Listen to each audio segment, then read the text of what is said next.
Hello, good people of YouTube. Sealord here, and today, well, actually tomorrow, update 12.6 will be dropping. There's a whole lot coming out in this update, so we're going to go over the main beats here and talk about what you need to know in order to get the most out of this update.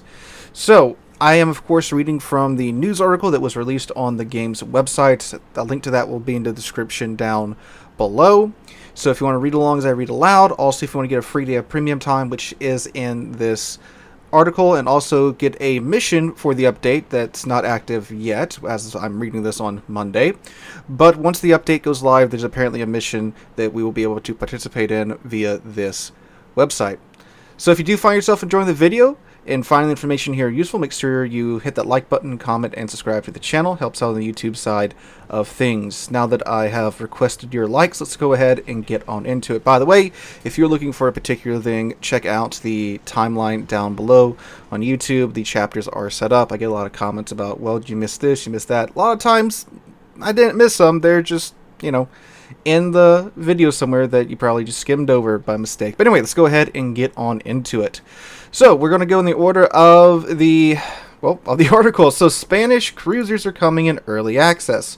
So how do you get them? I'm glad you asked. So you can get the tier 2, which is the Mendez Nunez from daily random bundles. The tier 3, the Navarra from daily random bundles that are available for dubs. You can get the Almirante Severa, the Galicia, the Baleares, the Asturias, and the Cataluna, which is tier 4 to the tier 8. I think I said some of those correct. They are going to be obtained, of course, in sequential bundles for, you guessed it, a new temporary token. Gold Spanish tokens. And the Andalucia, which is the tier 9, she'll be available via random bundles for doubloons, typical.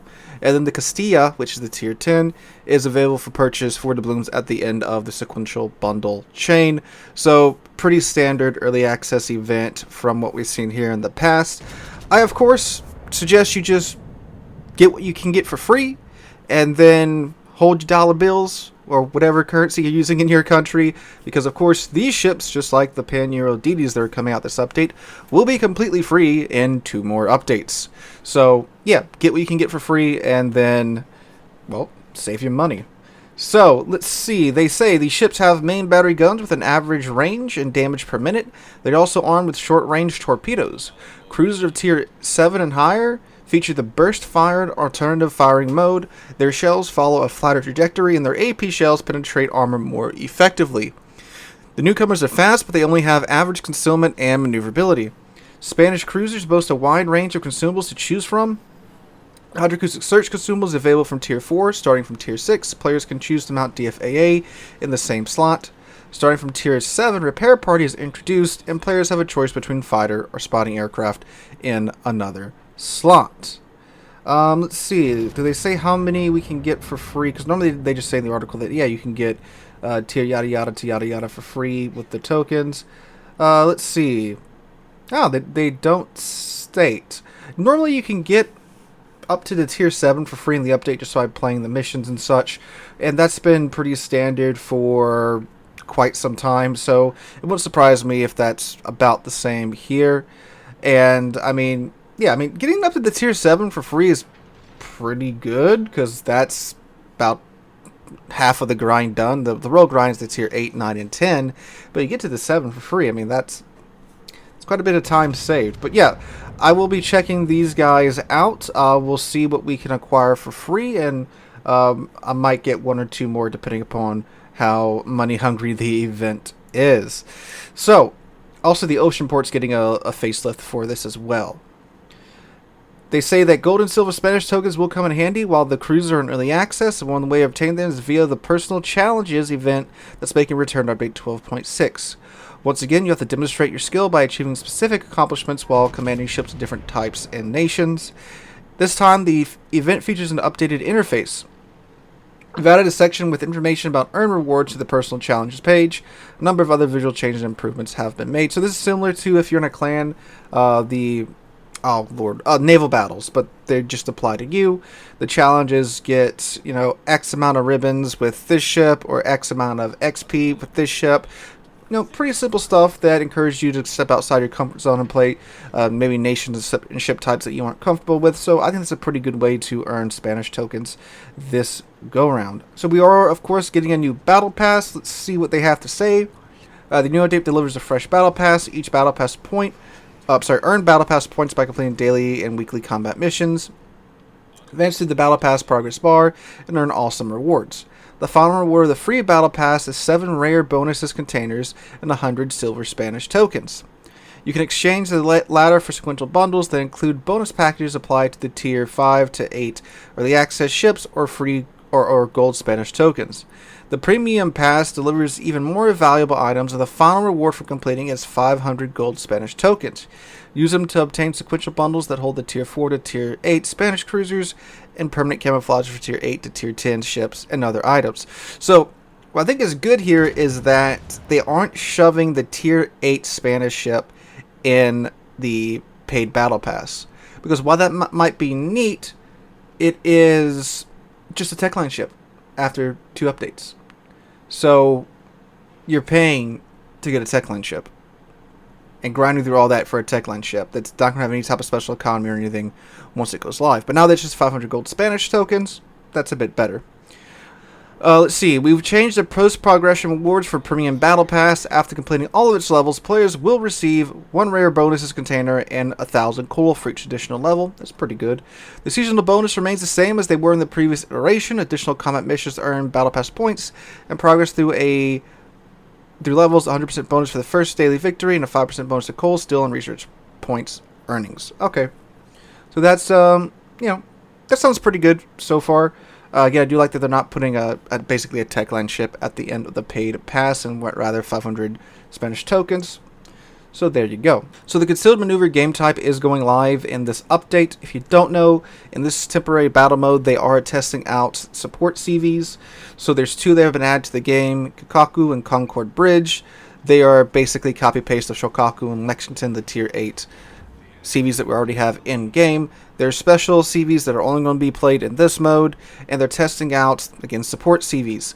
The Concord Bridge has a tactical squadron that will call in sea mines and submarines, DDs. Everyone can hit these mines, and it does a lot of damage, but they take time to arm.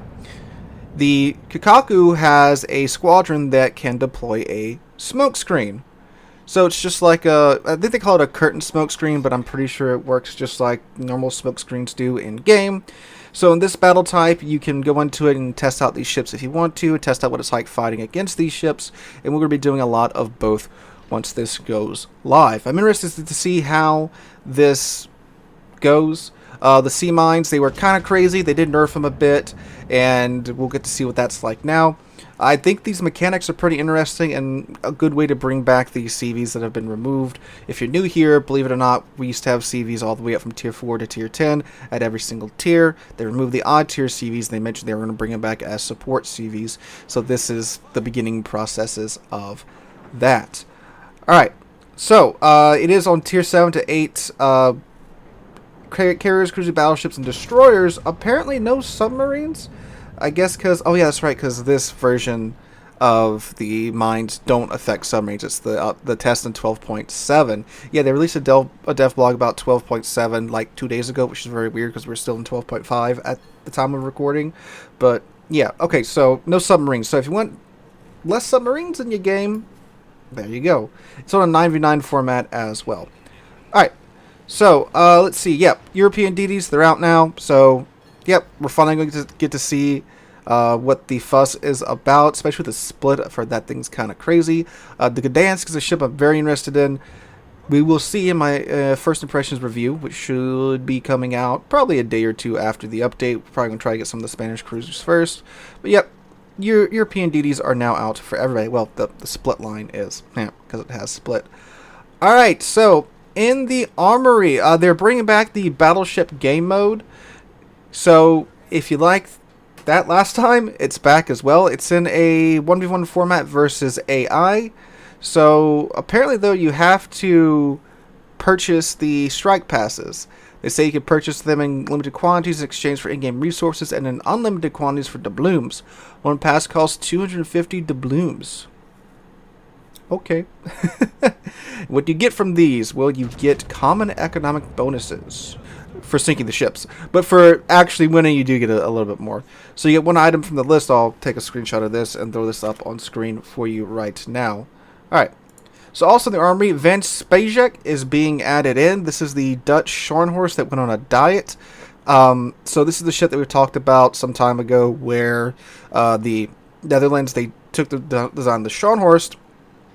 And rather than get the Golden Loo that we got, this is actually kind of a cost-cutting, more economical version that has 203mm guns instead of 280mm guns. So it'll be interesting. She does also have the bomber airstrike as well, the HE bombs that the Dutch cruisers do get. So this will be an interesting one to try out for sure, but she is available for research points, 46,500 of them, so a bit more of an investment to get that ship. You're going to be thanking some Patreons here after this update, I'll tell ya. Weebs rejoice! Azure Lane is returning! So, yeah, the Weebs. The Weeb stuff's coming back. They say, World Warships of the Azure Lane are joining forces again. Welcome to the 5th wave of our collaboration. This time, the already impressive list of Azure Lane commanders will be joined by 3 newcomers with individual voiceovers, Colorado, Cheshire, and Prince Heinrich. Moreover, 2 new ships will be added to the game, Azure Lane Cheshire and Azure Lane Prince Heinrich. What's more, we're adding 3 new themed permanent camouflages for Rune, St. Louis, and Neptune to top it all off. Your favorite and familiar commanders and ships are making a comeback. So, yep, Weebs, get your wallets out and ready to go. It's, they're going to be coming for your wallets there. Alright.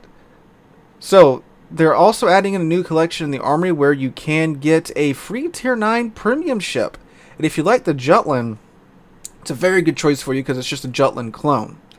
They say, a week after the release of Update 12.6, new collection, Battle of the Somme, will become available. It commemorates one of the most immense battles of World War I, which took place on July 1st, 1916, through November 18th of the same year on both banks of the River Somme. It was a confrontation between the armies of the British Empire and the French Third Republic on one side, and the forces of the German Empire on the other side. To complete this collection, you'll need 60 different elements that the new Battle of the Somme containers can drop. These containers can be obtained in the Armory in exchange for doubloons, and in the premium shop, it's just doubloons? Oh, there we go. They're also rewarded for completing combat missions, and the number of containers you can earn this way will be sufficient to complete the entire collection. The exchange rate for duplicate elements is 2 to 1, so you can get a completely free Tier 9 Premium Jutland, which is a very good DD from my experiences, completely for free in this collection.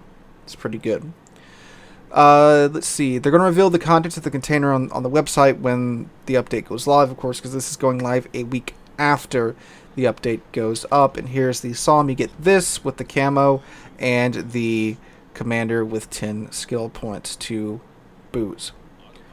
Alright, so there are some economic changes happening in this update as well. So what's happening is that they're allowing some combat and weekly, some daily combat and weekly combat missions to be completed in operations, but they're adjusting the conditions for them. So essentially you're going to need double the amount of destroyed ribbons and such in operations, because obviously in operations it's a lot easier to sink the bots, and typically in operations 2 you're facing bots that are sometimes 3 tiers lower than you, so very easy kills there for the player. I think it's a pretty fair trade-off. You know, they're allowing these missions to be completed in operations, which believe it or not, a lot of players do primarily play operations in this game, and it's an easier condition to meet, so I think it's fair there that you get do it in operations, just a little bit more work you got to get done, but at the end I'm pretty sure it balances out to probably the same amount of effort. So that's good. And to know if it does have a different requirement, it will have an icon like what you see up on the screen right now, indicating that it does. Alright. So let's see, what else is coming? Oh yes, the hybrids are getting nerfed. This is the update where the Nebraska, the Delaware, and the Louisiana are getting their reticles nerfed. The Louisiana is getting probably the biggest bonk here because her reticle is insanely tiny, and now they're making it the same size as the Nebraska and the Delaware, whose reticle is being increased. Now, the Nebraska and the Delaware, their aiming reticle was already pretty small, but the Louisiana's was, like, I would say easily half the size of those two. But now that those guys are being increased and Louisiana's is being increased at those guys' size, it's a pretty big nerf to Louisiana, but in my opinion, it's sorely needed because it's way too easy to just dunk on DDs and, well, anything with the Louisiana with her bombs, and her bombs are quite fearsome at that. Alright, let's see. Any other changes that we need to go over? Does not look like it. Alright, guys, so that is the highlights of the update and the main bits of information and what you need to know to get the most out of the update in 12.6. So I'm looking forward to getting my hands on the Pan-Euro DDs and trying out the Spanish cruisers in early access. Spanish cruisers looking like they're going to be some pretty fun boats from what I've seen. Pretty fearsome too. I've ran across a couple of them in game, and they do hurt when they catch your side. That is most definitely for sure. So guys, let me know in the comments down below what you guys are looking forward to in this update and the like. If you did enjoy the video, like I mentioned at the start, dropping a like, leaving a comment, and subscribing to the channel, it's a big help for the channel. Well, just leaving a comment and liking is actually a pretty big boost in the algorithm anyway. But yes, make sure to do that if you did enjoy. So if you guys enjoyed, have a wonderful Tuesday and the rest of your week. Hope to catch you guys in the next one.